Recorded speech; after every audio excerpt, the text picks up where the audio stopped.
হয়েছেন শিমুলিয়া ইউনিয়নের বিএনপি সংগ্রামী নেতৃবৃন্দ।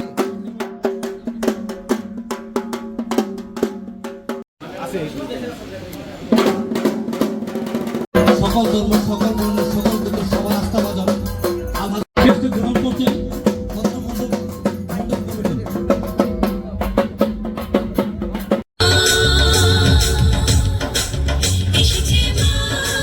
কাছে পেতে চাই ওনাকে, সে আশীর্বাদ আপনারা করবেন। তো আপনাদের আপনারা বারবারই আসেন, সবসময় আসেন, সবসময় আমাদের সঙ্গ দেন, পাশে থাকেন, সময় থাকি আমাদের আপনার চেয়ারম্যানকে সুন্দর বক্তব্য রাখার জন্য। আপনি আমাদের সবসময় পাশে ছিলেন। মায়ের এই পুজো যুগ যুগ ধরে পরিচালনা করে আসতে পারি। আমরা হয়তো বেশি পূরণ হয়ে যাব, নতুনরা আবার পরিচালনা করবে, আবার নতুনরা। ধর্ম যার যা, কিন্তু অধিকার সবার।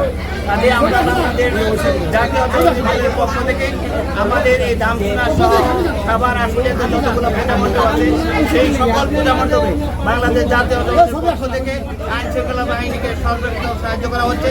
তাদের যে কোনো সমস্যা হলে আমরা আমাদের দলের যে সমস্ত নেতৃবৃন্দ আছে তারা প্রতিটা মণ্ডপের পাশে পাহারা হিসেবে কাজ করতেছে। প্রয়োজনে আমাদের আইন শৃঙ্খলায় বলা আছে যে কোনো প্রয়োজনে আমরা সাহায্য করার জন্য প্রস্তুত আছি।